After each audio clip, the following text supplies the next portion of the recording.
Assalamu alaikum, my name is Usman. You are watching Set Step 360 channel. If you like my work, you can help me to continue teaching by clicking the like, share and subscribe button. तो आज का हमारा topic है unions इन C++। तो देखें union के बारे में पढ़ने से पहले आपको ये जानना चाहिए कि आपको यूनियन यूज़ क्यों करना है। अच्छा देखें, इससे पहले हमने पढ़ा था स्ट्रक्चर। तो स्ट्रक्चर में क्या आता था कि हम जितने भी वेरिएबल बनाते थे, डिक्लेयर करते थे, तो वो उन सब को उतनी वैल्यू जो है मेमोरी के अंदर असाइन कर देता था। ठीक है, यानी कि देखिए हमने अगर एक इंट बनाया है, इंट लिया, एक फ्लोट लिया और एक करैक्टर लिया, सपोज करें, तो वो क्या करता है, हमारा रैम के अंदर ये 3 डिब्बे बन जाते हैं। ठीक है, ये कितनी मेमोरी लेता है, इसको साइन हो जाती है 4। ये किसी मशीन में फ्लोट जो 8 लेता है, किसी में 4, मेरी मशीन में ये 4 लेता है, और यहाँ पर ये करैक्टर 1 बाइट लेता है। तो टोटल मेमोरी कितनी साइन होगी, 9 बाइट। ठीक है, लेकिन हमें क्या है, हमारे केसेस में ये है कि हमें सम टाइम हमें क्या होता है कि हमें ज़रूरत होती है डिफरेंट वेरिएबल्स की। ठीक है, लेकिन हम चाहते हैं कि एक टाइम में एक ही यूज़ हो। ठीक है, आप समझ लें कि एक बस है।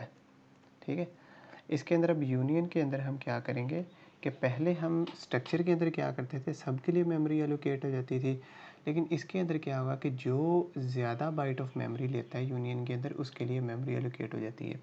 ठीक है, अच्छा अभी आप ना समझें इसको, ये 3 डिब्बे हैं। ठीक है, ये एक बस है। ठीक है, बस के अंदर एक बस जो है ना, वो एक टाइम में ना 3 सवारियां लेके जाती है। ठीक है, 1 2 3, एक टाइम में तीनों के तीनों बंदे जा सकते हैं। ये है स्ट्रक्चर। ठीक है, लेकिन अब देखें एक और है, ये बस है। ठीक है, इसके अंदर क्या है, इसके अंदर आप ये चाहते हैं कि एक टाइम में एक ही सवारी जाए। ठीक है, बाकी 2 जो सीटें हैं वो खाली रहें। ठीक है, तो एक टाइम में एक सवारी जाए। जो तो देखें, एक बंदा है, उसका वेट जो है वो 10 किलो है, दूसरे का क्या है 30 किलो है, चौथे का क्या है 100 किलो। अब ज़्यादा किसका है, 100 किलो वाले का ना। तो जो सीट बनेगी ना बस के अंदर, वो 100 किलो वाले के लिए होगी। ठीक है, ठीक है, तो क्या होगा कि इसके अंदर अब देखें 100 किलो वाले के लिए सीट बन गई, क्योंकि सबसे बड़ा कौन है, ये 100 है। तो 100 के मुताबिक जो है वो सीट एक बन गई। ठीक है, तो उसके अंदर अब क्यों कौन सा आ सकता है, 30 किलो वाला आदमी भी बैठ सकता है, 10 किलो वाला भी। तो ये होता है आपका यूनियन। ठीक है, तो इसके अंदर क्या आता है, यूनियन के अंदर क्या आता है कि सिंपली एक टाइम में एक ही डेटा इस्तेमाल हो सकता है। स्ट्रक्चर के अंदर क्या आता था कि सबके लिए मेमोरी एलोकेट होती थी, क्रिएट होती थी, लेकिन यूनियन के अंदर क्या आता है कि सिर्फ एक वेरिएबल के अंदर, एक वेरिएबल के लिए मेमोरी क्रिएट होती है, एक वेरिएबल के लिए ही मेमोरी क्रिएट होती है, जो सबसे बड़ा होता है इनमें। ठीक है, तो इसलिए हम जो है वो यूनियन का इस्तेमाल करते हैं। ठीक है, तो यही सिंपली इसकी डेफिनेशन है। C++ a union is a user defined data type. तो ये क्या होती है कि यूज़र डिफाइंड डेटा टाइप होती है। हम जो प्रोग्रामर होते हैं, हम इसको अपनी मर्ज़ी से बनाते हैं। डेट अलाउज मल्टीपल वेरिएबल, जो कि मल्टीपल या एक से ज़्यादा वेरिएबल को इजाज़त देती है, share the same memory space. तो क्या आता है कि सेम मेमोरी स्पेस होती है, एक स्पेस होती है जो मुख्तलिफ वेरिएबल जो हैं वो शेयर करते हैं। यानी कि ये एक स्पेस होती है, सिंपली एक स्पेस है, तो उस ये जो है तमाम वेरिएबल्स के अंदर शेयर होंगी। ठीक है, या ये यूँ कह लें कि ये एक कुर्सी है, इसके ऊपर 10 किलो वाला आदमी भी बैठ सकता है, 20 वाला भी, 100 वाला भी। ठीक है, लेकिन ये कुर्सी बनेगी उस आदमी के लिए कि जिसका वेट सबसे ज़्यादा होगा। यानी कि अगर किसी का वेट 200 kg है, तो ये जो है मेमोरियल सीट जो बनेगी 200 वाले के लिए होगी। तो 200 से नीचे वाले जितने भी होंगे वो सब इसके अंदर आ जाएंगे।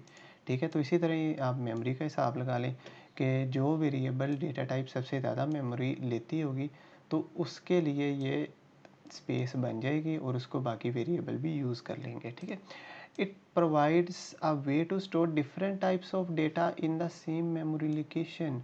तो सेम मेमोरी लोकेशन होती है, उसके अंदर डिफरेंट टाइप ऑफ वेरिएबल या डेटा आपका स्टोर हो सकता है। ठीक है, अब मैं आपको प्रोग्राम की मदद से समझाता हूँ। हैश इंक्लूड लिखूँगा, यहाँ पे मैं आयो स्ट्रीम लिख दूँगा, यहाँ पे मैं using name space std int main, ठीक है, रिटर्न 0। यहाँ पे नहीं, यहाँ पे हम बनाएंगे यूनियन, इसको नेम दे देंगे पर्सन, ठीक है, और यहाँ पे मैं लिख देता हूँ इंट एज, उसकी एज कितनी है, फ्लोट, हाइट ले लेता हूँ उसकी मैं, यहाँ पे उसका करैक्टर, ठीक है, करैक्टर सी ले लेता हूँ और उसको मैं सेमीकोलन से लगा देता हूँ। तो ये हो गया आपका यूनियन। तो अब इसके अंदर क्या होगा, इसके अंदर ये होगा कि जो डेटा टाइप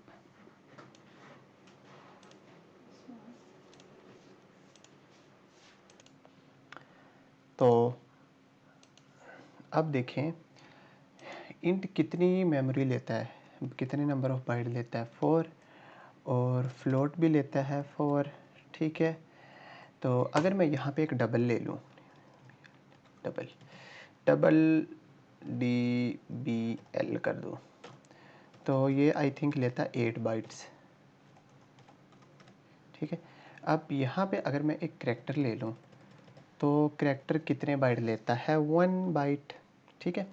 तो अब देखें जो मेमोरी एलोकेट होगी उसके अंदर स्ट्रक्चर के अंदर क्या आता था कि 4 4 8 और 8 16 और 17, अगर हम इधर स्ट्रक्चर बना देते तो वो 17 बाइट्स ऑफ मेमोरी बनती, यानी कि सब के लिए अलग अलग मेमोरी बन जाती।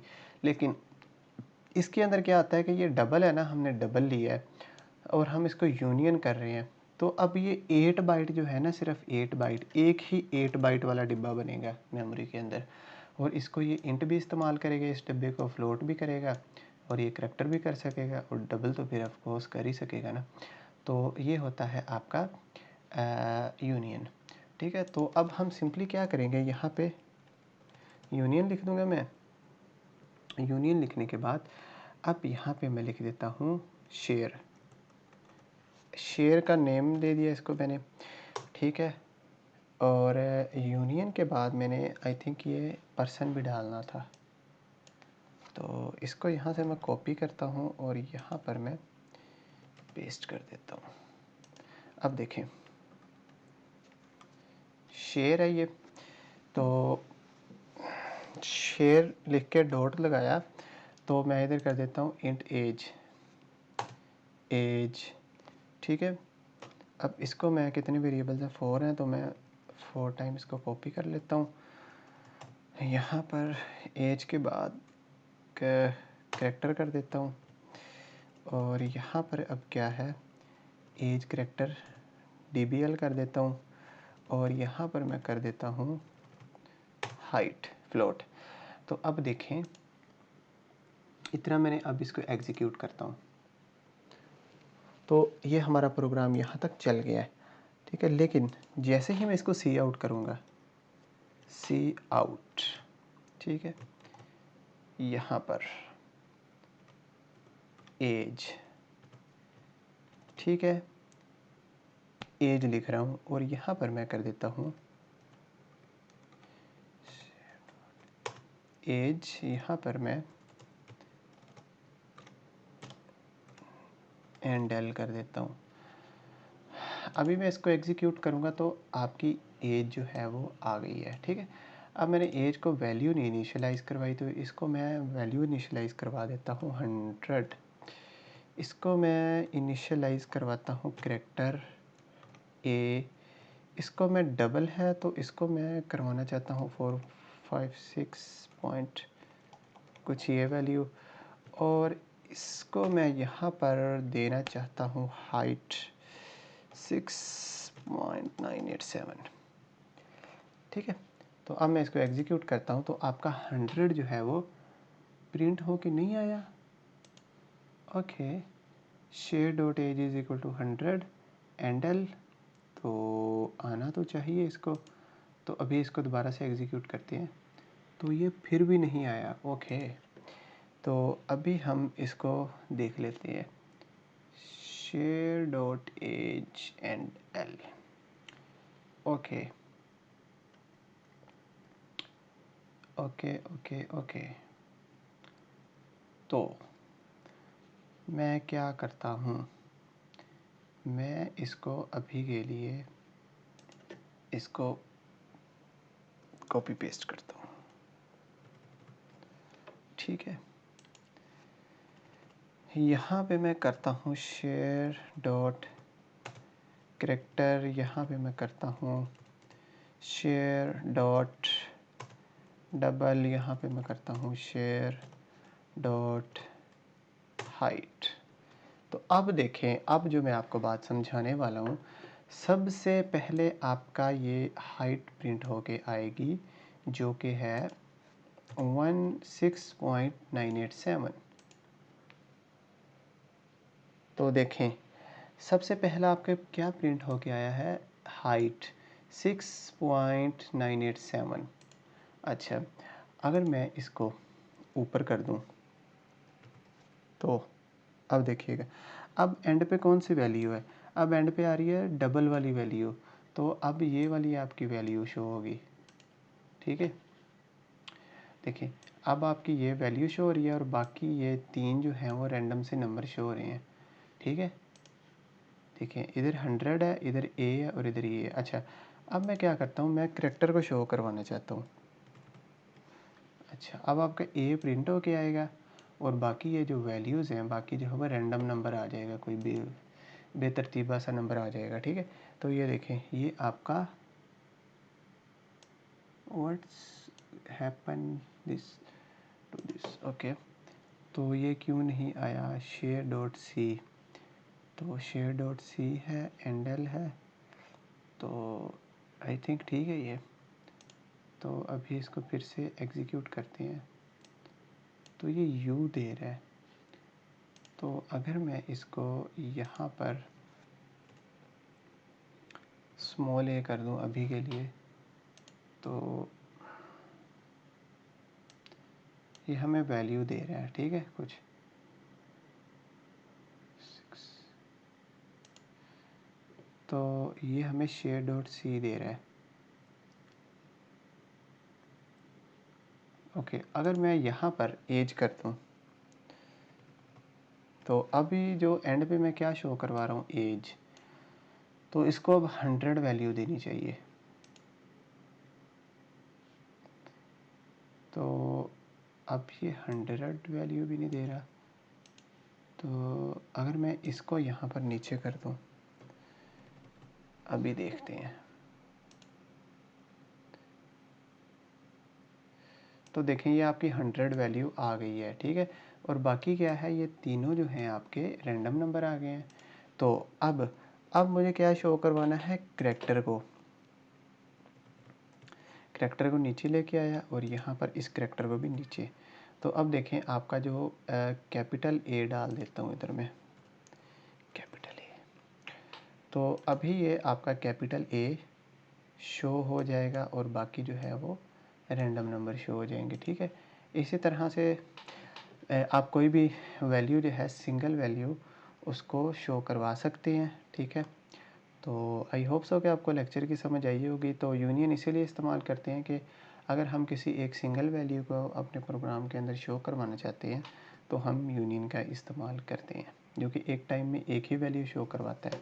तो आपको मैंने प्रोग्राम से समझा भी दिया है। तो मिलते हैं अगले लेक्चर में, तब तक के लिए अल्लाह हाफ़िज़।